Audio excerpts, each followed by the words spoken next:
Hello students, आज हम start कर रहे हैं चैप्टर नंबर 9। क्योंकि मुझे पता चला है कि कंदरकोट कैंपस में फ़िलहाल जो है ना बाकी कोर्स रिड्यूस हो गया है, सिर्फ चैप्टर 9 और चैप्टर 1 है। तो फ़िलहाल चैप्टर 9 चल रहा है, तो इस वजह से मैं पहले इस पे वीडियोस बना रहा हूँ। तो चैप्टर नंबर 9 है फंक्शंस। तो पहले हम देखेंगे कि फंक्शन हमारे पास क्या होते हैं। अगर मैं मैट्रिक के लिहाज से देखूँ तो हम पहले सेट पढ़ते हैं।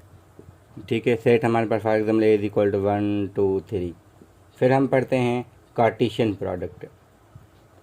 कार्टेशियन प्रोडक्ट में हम क्या करते हैं कि दो सेट्स होते हैं। ए सेट होता है जिसमें हम कहते हैं ऐसे एलिमेंट जो फॉर एग्जांपल एक टाइप के हैं, और दूसरा हमारे पास सेट है कोई बी है, तो हम कहते हैं ए क्रॉस बी। हम डिफ़ाइन करते हैं किस तरीके से, ऐसे order pairs such that A में से हो। यहाँ लिखते हैं हम A belongs to A and B belongs to B. इसका मतलब क्या है, अगर ए इज़ इक्वल टू 1 2 है, बी इज़ इक्वल टू 2 3 है, तो हम ए क्रॉस बी फाइंड करते हैं 1 2 1 3 2 2 2 3। तो अगर इसमें एलिमेंट ज़्यादा होंगे, इसमें 3 होंगे, इसमें 2, तो टोटल एलिमेंट 2 × 3 6 आ जाएंगे। तो यहाँ पे 4 क्यों आ रहे हैं, क्योंकि इसमें भी 2 है, इसमें भी 2 है। फिर हम डिफ़ाइन करते हैं रिलेशन। तो रिलेशन हमारे पास क्या होता है, रिलेशन को हम आर से डिनोट करते हैं। तो हम कहते हैं relation is a subset of A cross B. तो यानी हम रिलेशन में कंडीशन क्या होती है कि कोई कंडीशन होगी, हम कहेंगे सच दैट इस किस्म की ऑर्डर पेयर्स हों, तो वो जो एक होगा वो रिलेशन होगा। तो मैं एक और चीज़ बताता हूँ कि हम जो है ना सेट के सबसेट को सबसेट ही कहते हैं, मगर कार्टेशियन प्रोडक्ट के सबसेट्स को हम रिलेशन कहते हैं। तो थोड़ा फ़र्क ये है कि अगर हमारे पास सेट कोई है, for example A is equal to 1 2, तो इसके सबसेट एम्प्टी 1 2 एंड 1 2 4 आ जाएंगे। मगर अगर हमारे पास कार्टेशियन प्रोडक्ट है, फॉर एग्जांपल जिसमें 1 2 है 2 3 है, फ़िलहाल यही है, ठीक है, तो इसमें एम्प्टी आएगा, फिर 1 2 आएगा, 2 3 आएगा, और आखिर में अच्छा सेट में हम लिखेंगे तो थोड़ा फॉर्मली लिखें तो ऐसे लिखेंगे। हमारे पास जो सब सेट्स बनेंगे, सब सेट इसके, वो एक तो ठीक है एम्प्टी बन गया। दूसरा हमारे पास एक सेट होगा जिसमें सिर्फ 1 2 ऑर्डर है, दूसरा ऐसा ऑर्डर होगा जिसमें सिर्फ 2 3 है, और तीसरा हमारे पास होगा जिसमें 1 2 और 2 3 दोनों हैं। तो ये इसके सारे सबसेट हैं। तो हर एक सबसेट एक रिलेशन कहलाता है। तो relation is a subset of Cartesian product. तो फिर हम कंडीशन लगाते हैं, रिलेशन फंक्शन कब बनेगा, वो फिर हमारे पास एक कंडीशन आ जाती है। रिलेशन का हम एक और एग्जांपल ले सकते हैं। अगर हमारे पास Cartesian product A cross B है, कार्टेशियन प्रोडक्ट हमारे पास अगर हम सपोज कर रहे हैं कोई ए क्रॉस बी, तो अगर सपोज कर रहे हैं हमारे पास ये कार्टेशियन प्रोडक्ट है, अगर हम रिलेशन एक डिफाइन करते हैं आर, हम कहते हैं ऐसे ऑर्डर पर हमें बताएं such that A plus B is equal to 2 आ जाए, तो फिर कौन से होंगे, यहाँ पे ऐसा कोई नहीं है। अगर हम कहें A plus B is equal to 4 आ जाए, यानी ऐसे ऑर्डर पे जिनकी एडिशन जो आए वो 4 आ जाए, तो यहाँ पे हमारे पास आ जाएगा एक 1 3 आएगा, एक 2 2 आएगा, इसके अलावा अगर कोई नहीं है तो सिर्फ यही आएगा। तो रिलेशन हम ऐसे डिफ़ाइन करते हैं। तो रिलेशन फंक्शन कब बनेगा, उसकी कंडीशन हमारे पास अलग होती है। तो हम फॉर्मली अब फंक्शन को डिफ़ाइन करते हैं, तो हम कहेंगे हम a relation is said to be a function. कब कहलाएगा function, if domain does not repeat. ठीक है, domain does not repeat and domain of the function is equal to A. अब इसकी मीनिंग हमारे पास क्या होती है, जो रिलेशन डिफाइन करते हैं वो करते हैं A comma B such that A is related to the B somehow, जाके A plus B is equal 4 हो, ए लेस देन बी हो, तो बहुत सारे केसेस हमारे पास होते हैं। तो हम किसी भी तरीके से डिफाइन होगा तो A is related to B, तो हम कहेंगे ये हमारे पास डोमेन के एलिमेंट होते हैं, क्योंकि ए से होते हैं, और ये वाले हमारे पास रेंज से एलिमेंट होते हैं। तो हम कहेंगे डोमेन रिपीट ना हो। इसका मतलब हम देखेंगे ज्योमेट्रिकली देखेंगे कि हमारे पास एक डायग्राम आ रहा है, तो डायग्राम हम कैसे देखेंगे डोमेन रिपीट ना हो। और एक चीज़ कि यहाँ से domain of F is equal to A आ जाए। अब बुक में जो लिखा हुआ है वो लिखा है formal definition a function from X to Y is relation which makes each element of X to unique element. तो ईच एलिमेंट कह रहा है, इसका मतलब यही है कि डोमेन इसकी पूरी यही है। तो अगर हम डायग्राम लिखें, तो ये डायग्राम हमने बनाए हैं। अब इसमें यह क्या कह रहा था, अगर ईच एलिमेंट, अगर मैं सिर्फ ऐसे करता हूँ यहाँ पे, ये कर दिया, ये कर दिया। अब मैंने 4 छोड़ दिया तो ये फंक्शन नहीं करेगा। क्यों? तो वो कह रहा कि ईच एलिमेंट, यहाँ पे ये 4 रह गया है, तो इस वजह से हम इसको कहेंगे ये नॉट अ फंक्शन है। सिमिलरली अगर हमारे पास एक और चीज़ है कि यहाँ पे ऐसे है, ये यहाँ पे है, ये यहाँ पे है, फिर वहाँ पे वो कह रहा था कि x belongs to x is a unique element of y, तो हर एलिमेंट यूनिक के साथ हो। यूनिक का मतलब क्या होता है कि एक का एलिमेंट एक ही साथ कनेक्टेड हो। यहाँ पे एक एलिमेंट दो के साथ कनेक्टेड है, तो इस वजह से अगेन ये नॉट अ फंक्शन हो जाएगा। अगर यहाँ पे हम दोबारा देखें, यहाँ ये 1 से कनेक्टेड है, ये 3 से कनेक्टेड है और ये a से कनेक्टेड है, तो अब यहाँ पे यह फंक्शन हो जाए। क्यों? हर एलिमेंट कनेक्टेड है मगर यूनिक के साथ है। और यूनिक का मतलब ये नहीं है कि अलग यहाँ पे रिपीट हो गया है, मगर ये फंक्शन का फिर एक टाइप आ जाता है, फिर भी अगेन फंक्शन है। तो हम कहेंगे हर एलिमेंट कनेक्टेड हो और यहाँ पे कोई रह ना जाए और एक इनपुट पे 2 आउटपुट ना आए, तो दोनों कंडीशन हमारी सेटिस्फाई आ रही हैं। सिमिलरली अगर हम इसको यहाँ पे कंसीडर करें तो ये भी अगेन हमारा ये भी फंक्शन होगा, ये भी फंक्शन होगा। यहाँ पे जो वो कह रहा था कि यूनिक एलिमेंट, मगर वो 1 फंक्शन की एक टाइप होती है, तो वहाँ पे फ़िलहाल वो फंक्शन हम इसको फिर अगेन कह सकते हैं। तो इसलिए मैंने डेफिनेशन जो लिखी थी, domain of F is equal A, यानी एफ की जगह यहाँ पे एक्स सेट है हमारे पास, तो ये एक्स कह लेंगे, इसको वाई कह देंगे, इसको एक्स, इसको वाई, इसको एक्स, इसको वाई, तो यहाँ पे हमारा एक्स और वाई। ठीक है, तो ये हम इनको देख सकते हैं। अब कौन सा फंक्शन नहीं होगा, क्योंकि जब भी यहाँ से कोई रह जाएगा या फिर एक पे 2 आउटपुट आएंगे तो फंक्शन नहीं होगा, बाकी हर केस में फंक्शन होगा। फिर ये वाला टाइप एक फंक्शन का है, ये भी एक टाइप है फंक्शन का। यहाँ पे सिर्फ फंक्शन और नॉट फंक्शन की बात कर रहे हैं। फ़िलहाल हमारे पास अगर हम देखेंगे, अगर यहाँ पर कोई ऐसी दी गई है मगर यहाँ पर टाइप्स आपके पास नहीं गिवन, तो फंक्शन किस टाइप का है? वैसे मैट्रिक की मैथमेटिक्स में है आपके पास फंक्शन 1 हो, ऑन टू हो, वो टाइप्स होती हैं। तो हम भी कह सकते हैं, अगर हमारे पास टाइप्स हम डिस्कस करें तो कर सकते हैं। अब हम डिस्कस करने जा रहे हैं ग्राफ ऑफ फंक्शन, जो कि बहुत इंपॉर्टेंट है इस चैप्टर के लिहाज से। तो ग्राफ मतलब क्या है? अगर आपके पास सिंपली लीनियर है, एक एफ ऑफ एक्स दिया गया है 2x+1, अब वो ऐसे नहीं देते, अब जो उनका तरीका लिखने का वो ऐसे देते हैं, F is a function from X input to the output 2x+1। तो बुक में ऐसे लिखा हुआ है, हम इसको ऐसे भी लिख सकते हैं फंक्शन को। तो हमारे पास डोमेन दी गई होगी, फॉर एग्जाम्पल डोमेन हमारे पास अगर गिवन है, कितनी है, 1 से लेके 3 तक है। ठीक है, तो इसको हम इंटरवल में भी लिखते हैं। जो बुक की नोटेशन है अगर हम उसमें लिखें तो वो वाली यहाँ पे ये है कि एक्स आपका 3 से कम है और 1 से ज़्यादा है, तो 1 से लेके 3 तक है। तो कैसे बनाएंगे? हम कम से कम वैल्यू पुट करेंगे, क्योंकि लीनियर है, इसका बिहेवियर सेम होगा। तो 1 पुट करेंगे तो क्या आएगा? 1 पुट करने पे हमारे पास आएगा आंसर 3, तो 1 2 3 ये वाली पॉइंट आ गई। अगर 3 पुट करेंगे तो 1 तो यहाँ 2 और 3 पुट करेंगे तो 2 3 6 और 7 आ जाएगा, तो 4 5 6 7, तो यहाँ पे कहीं अगर 0 भी पुट हम अगर करें, यहाँ पे 0 से लेकर अगर इनपुट देते हैं तो 0 पे क्या आ रहा है हमारे पास? 1 आ रहा है। तो इनको सिर्फ 2 पॉइंट कंसीडर करके भी हम इनको मिला सकते थे। तो लीनियर में सिंपल होता है, क्योंकि 2 पॉइंट आप इनिशियल और फाइनल निकाल के, क्योंकि 0 पुट करके 3 पुट करके हम ये जो पॉइंट्स थे इनको मिलाते हैं, हमारे पास लीनियर का ग्राफ बन जाता। एक टेक्निक होती है कि फंक्शन ग्राफिकली कैसे पता चले, तो हमारे पास चेकिंग के लिए होती है, चेकिंग फंक्शन। जब मैं यहाँ पे अलग से लिखता हूँ, तो यहाँ पे है checking a function by it's graph.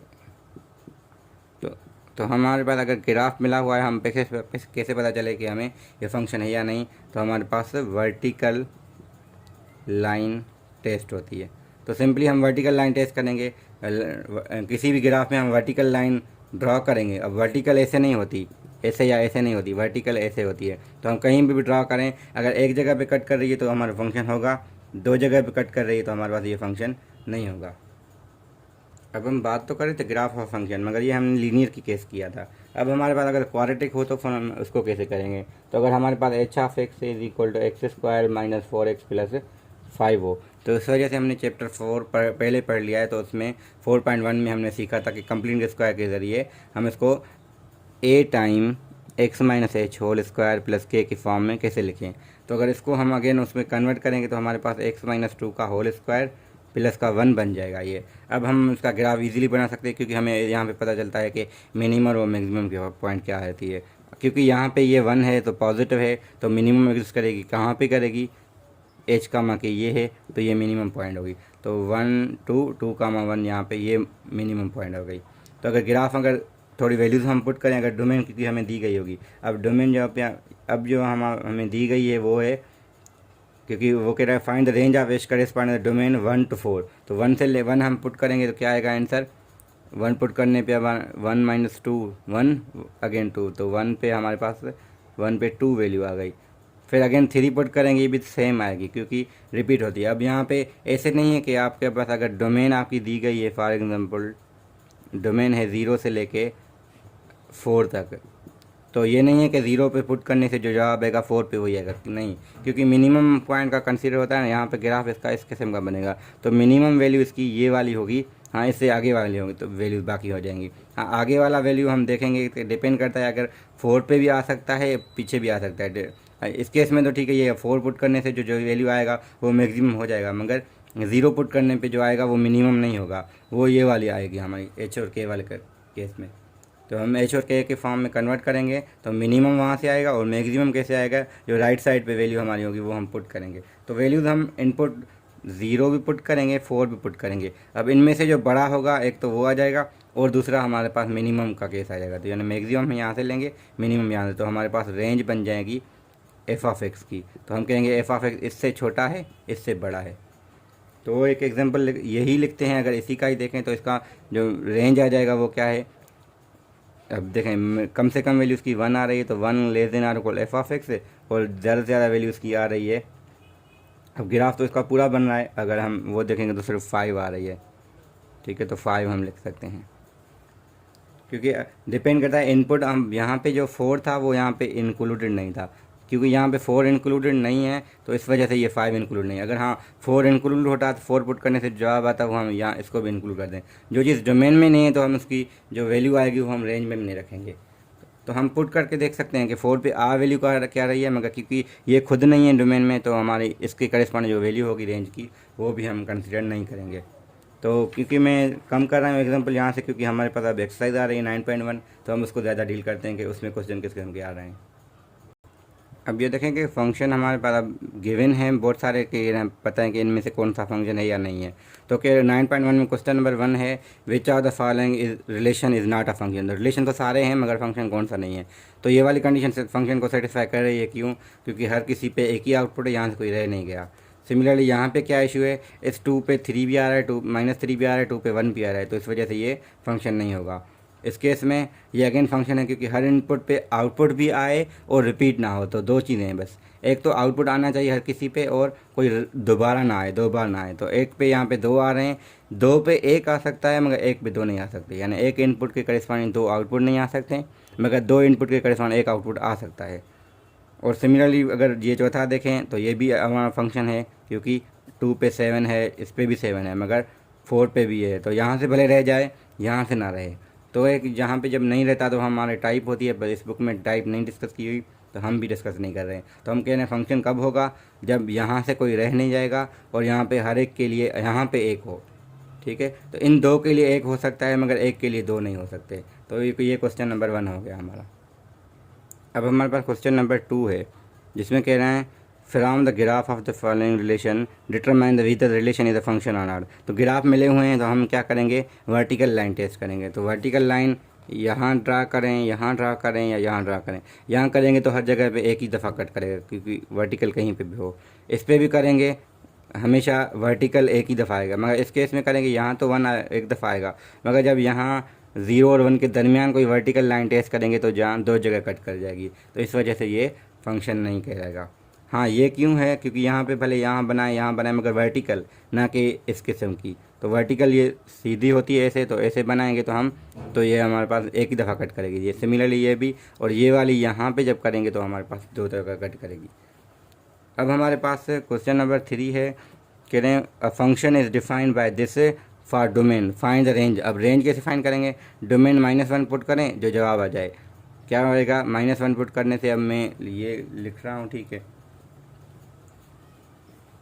तो ना भी लिखें खैर है, क्योंकि -1 पुट करेंगे 4 × -1 + 2, तो -2 आंसर आ जाएगा। और 5 पुट करेंगे तो हमारे पास है 4 5 द 20 और 22, तो रेंज इसकी आ जाएगी -2 से लेके 22 तक। ठीक है। अच्छा, वैल्यूज सिर्फ एग्जैक्टली नहीं आएंगे। अच्छा, यहाँ पे एक मतलब मिस्टेक कर रहा था, वो नहीं होनी चाहिए, क्योंकि डोमेन हमारी अगर ऐसे हैं इंटीजर, तो रेंज भी ऐसे ही होगा। तो -1 है, 3 है, 5 है, ये हमारी डोमेन है। तो रेंज क्या होगी, पुट करते जाएं, -1 पुट करेंगे तो -4 + 2 -2, तो -2 आ गया। दूसरा, अगर 3 पुट करें, 4 3 से 12 और 2 14 आ गया। तीसरा हमारे पास 5 पुट करें, 4 5 द 20 20 और 2 22, तो ये 22 आ गया। तो सिर्फ रेंज, ये रेंज होगी, क्योंकि डिस्क्रीट केस क्या होता है जहाँ पे हम 1 2 3 ऐसे हो, तो बीच वाले रियल नंबर्स नहीं है। तो डोमेन अगर ऐसी है तो रेंज भी इस किस्म की आएगी। तो 3 के करेस्पॉन्ड 3 ही आएंगे। दूसरा फंक्शन हमारे पास बी पार्ट में है। A function is defined by this, given that f(2) = 3 and find the value of a and f(3). तो पहले हमें f(3) बाद में फाइंड करेंगे, पहले हम इसमें f(2) भी फाइंड करें, क्योंकि f(2) गिवन है। अच्छा, f(2) = 3 गिवन है। ठीक है, तो ये क्वेश्चन नंबर 3 का बी पार्ट है। तो क्वेश्चन नंबर 3 का बी पार्ट में ये है कि फंक्शन हमारे पास f(x) गिवन है, वो जो है a/x - a है।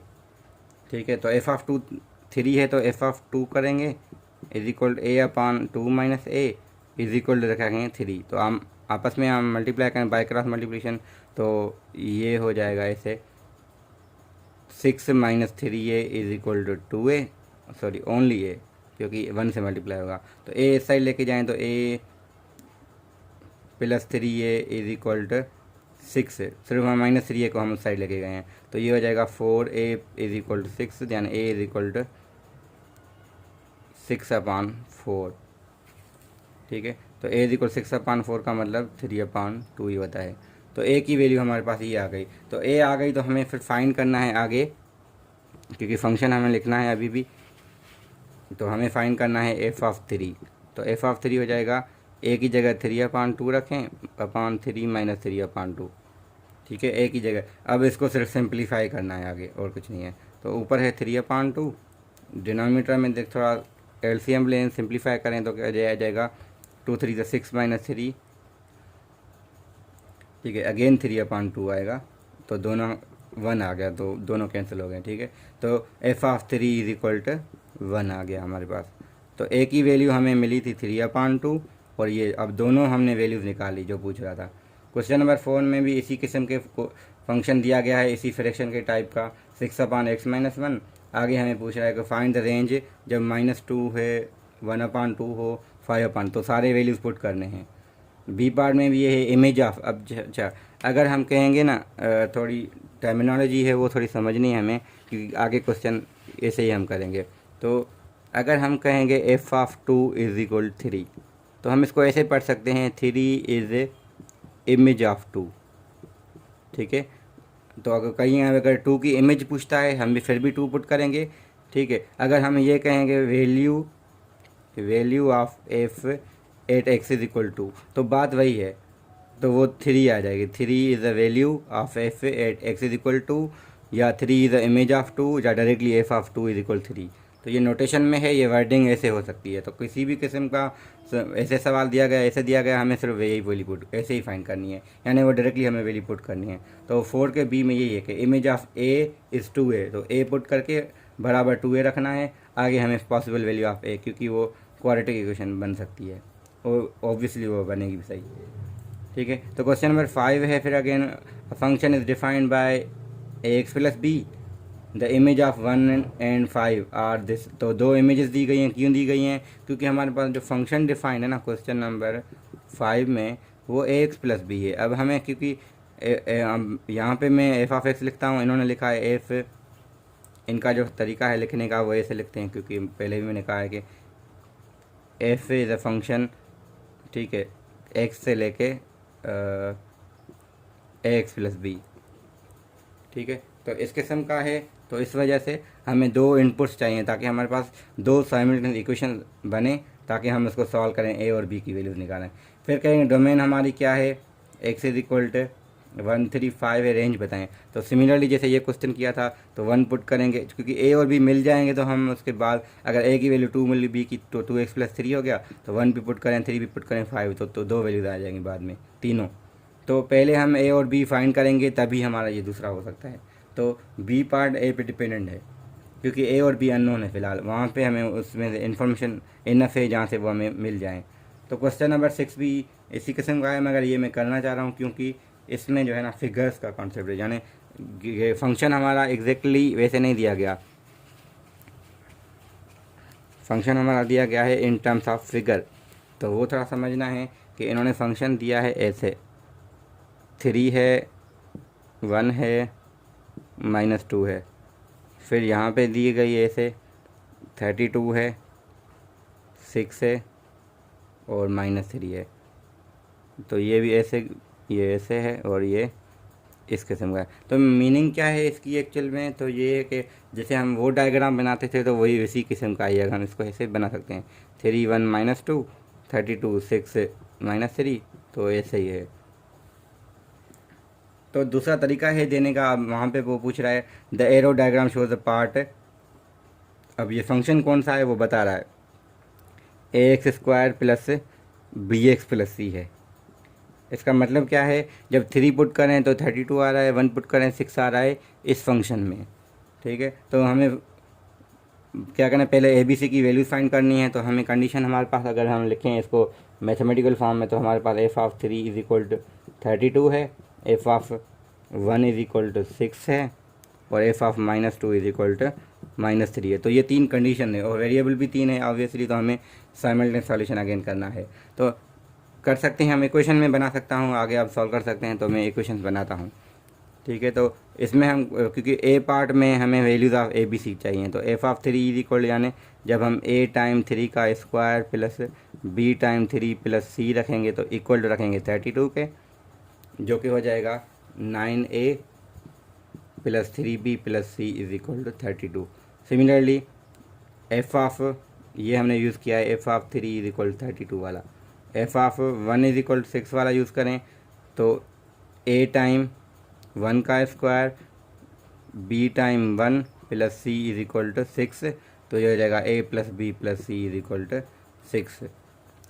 फिर अगर हम यूज़ करें f(-2) = -3, तो ये हमारे पास हो जाएगा a टाइम -2 का square plus b time -2 plus c = -3। अब ये 3 इक्वेशन आ गए। अब सॉल्व कैसे करना है ये हिंट दे सकता हूँ मैं, क्योंकि ये 2 इक्वेशंस हैं, ठीक है। इसमें से ये माइनस करें तो c ख़त्म हो जाएगी, फिर सिमिलरली इसमें से फिर ये माइनस करें, अगेन c ख़त्म हो जाएगी, तो 2 इक्वेशन आएगी b a और b में, ठीक है। तो ये फ़ायदा हमें है कि a और b की टर्म्स में आ गई तो a और b की वैल्यूज मिल जाएंगी, तो वो फिर हम इसमें पुट करेंगे, हमें c भी मिल जाएगा। तो a पार्ट हमारा ऐसे हो जाएगा।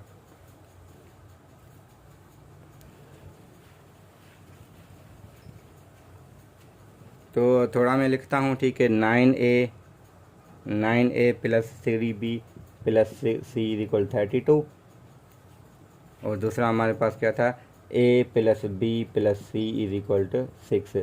तो अगर मैं माइनस करूँ तो ये ख़त्म हो जाएगा, 8a आ जाएगा प्लस 2b आ जाएगा, और 32 में से 6 गए तो 26, तो अगेन 2 कॉमन है, तो 4a प्लस b = 13। तो ये एक इक्वेशन बन गई in terms of a and b।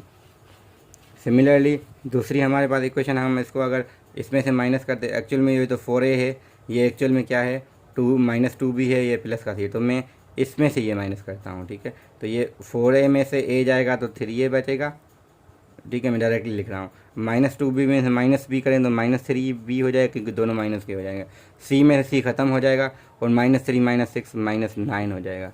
तो अगर 3 -3 कॉमन लें तो ये हमारा -a प्लस b = ओनली 3। तो ये एक इक्वेशन ये आ गई है, एक इक्वेशन ये आ गई है। तो इसमें सिंपल है b की वैल्यू, अच्छा इसमें ये भी कर सकते हैं हम। अब मैं ऐसे लिखता हूँ, मैंने क्योंकि वीडियो तो रिकॉर्ड वैसे भी हो चुकी है, देख सकते हैं यहाँ तक, तो इस वैसे भी था। तो अगर हम ये कंसीडर करें, अब इसमें से अगर मैं ये माइनस करूँ तो ये माइनस प्लस हो जाएगा, माइनस माइनस, तो ये कैंसिल, तो ये हमारे पास कितना हो जाएगा, 5a, क्योंकि ये प्लस का, ये 5a = 13 में से 3 गए 10, तो हमें यहाँ पे a इज इक्वल टू 2 मिल गई। अगर a 2 मिल गई, यहाँ a पुट करें, 2 -2 यहाँ जाएगा तो b इज इक्वल टू 5 मिल गया। b 5 हो गया क्योंकि तीनों का सम 6 था, तो c इज इक्वल टू भी हमें 1 मिल जाएगा। ठीक है, तो ये ऐसे हम फाइंड कर सकते हैं। तो मैंने हिंट भी दे दिया और बहुत सारे कर भी चुका हूँ। तो बी पार्ट में क्या है, पॉजिटिव नंबर x से हुज इंटी इमेज इज़ 2, तो हमें वो बताना है x जिसकी इमेज 2 है। तो हमें करना क्या है, क्योंकि हमें ए बी सी मिल चुके हैं तो हम अब इक्वेशन लिख सकते हैं ए बी के वाले में। तो ax² था तो हम लिख सकते हैं अभी a की वैल्यू हमारे पास आई थी 2, तो 2x², b की वैल्यू 5 है तो 5x + 1, ये हमारे पास एक्सप्रेशन आ गया ओरिजिनल, जिसमें a b c की हमने वैल्यू रख ली है। अब हमें वो बताना है कि f of x is equal, हमें सॉल्व करना है एक्चुअल में 2, तो ये क्वाड्रेटिक इक्वेशन ही सॉल्व करनी है। 2x² + 5x + 1 is equal to 2, इसको हमें सॉल्व करना है सिंपली। ठीक है, तो x की हमें वो वैल्यू मिलेंगी। तो पॉजिटिव नंबर बताना है, क्योंकि 2 वैल्यूज आएंगी, पॉजिटिव नेगेटिव, हमें सिर्फ पॉजिटिव कंसिडर करना है। फिर set of number whose image under f is 2, तो वही बात है कि फिर हमें बतानी है कि वो, अच्छा पहले केस में 2 वैल्यूज आएंगी, फॉर एग्जांपल 2 भी आ गई -3, हम सिर्फ ये लेंगे, और तीसरे पार्ट में हमें ये दोनों लेनी है, क्योंकि सेट ऑफ वैल्यूज़ कह रहा है तो दोनों लेनी है। तो क्वेश्चन 6 को हमने ज़्यादा डीपली डिस्कस कर लिया है, क्योंकि ऐसे एक हम डिस्कस सही करेंगे तो क्वेश्चन नंबर 7 भी इसी किस्म का है। क्वेश्चन 7 में ऐसी किसी फिगर गिवन है जिसमें अननोन सिर्फ 2 है, यहाँ पे 3 थे। तो 8 में भी यही है, थोड़ा फंक्शन का थोड़ा डिफरेंट वर्जन है 8 और 9 में। अच्छा, क्वेश्चन नंबर 9 में ये है, मगर 8 में ये है कि गिवन दैट फंक्शन हमारे पास फ्रैक्शन में है, मगर कंडीशन क्या है, f ऑफ 0 इज इक्वल -2। तो मैं इसकी बात कर रहा था जो क्वेश्चन नंबर 8 है।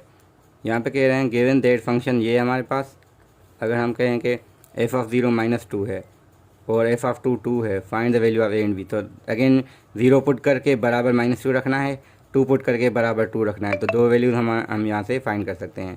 फिर values of x for f of x is equal, तो इन सब को बराबर, क्योंकि a और b मिल जाएंगे तो हम यहाँ रखेंगे। फॉर एग्जाम्पल a की वैल्यू 2, b की 1 मिल गई, तो 2/2x + 1 आ गया, तो इसको इक्वल रखना है x के, और आगे क्वाड्रेटिक की इक्वेशन आ जाएगी तो सॉल्व करना है। फिर दूसरी कंडीशन क्या है, f of p + f of this, तो यही है कि इसमें p भी पुट करें -p भी पुट करें, ठीक है, और p² भी कर लें भले, तो उनमें रिलेशन ये होगा कि ये 2 टाइम ये हो जाएगा, तो ये वाले इनका सम करेंगे तो ये डबल इसका हो जाएगा। तो ये कंडीशन से सिर्फ ये आप सेटिस्फाई कर सकते हैं, क्योंकि वैल्यूज़ पुट करनी है सिर्फ। सिमिलरली 9 में हम मैंने कह दिया कि यही है, फॉर ईच ऑफ 10 क्वेश्चन में for each of the following function से, अब हमें रेंज करेस्पॉन्डिंग बतानी इसके, तो लीनियर है तो 1 पुट करें, 3 पुट करें, तो जो 1 पे आ रहा है वैल्यू कितना आ रहा है, 1 पे पुट करने पे हमारे पास से 3 आ रहा है, 3 पुट करने पे 7 आ रहा है, तो 1 से लेकर 7 तक इसकी रेंज आ गई। फिर अगेन हमें लिखना है ये वाला, अब हमने सेक्शन 4.3 किया था क्वाड्रेटिक इनइक्वलिटीज़, ठीक है, तो लीनियर इनइक्वलिटीज़ भी हमने पहले कर चुके हैं। तो लीनियर इनइक्वलिटी है मगर डबल में, क्योंकि f ऑफ x की जगह ये रखना है 2x + 1, और <5 को लिए अलग सॉल्व करना है, <≥1 के लिए अलग सॉल्व करना है, क्योंकि जब ये इससे लेस है तो ये ऑब्वियसली इससे ग्रेटर है, तो हम इसको ऐसे पढ़ सकते हैं। तो लीनियर इनइक्वलिटीज़ हैं ये आप कर सकते हैं। तो बाकी क्वेश्चन जो भी हैं आप इसमें देखें, अगर नहीं आ रहे तो मेरा यहाँ पे,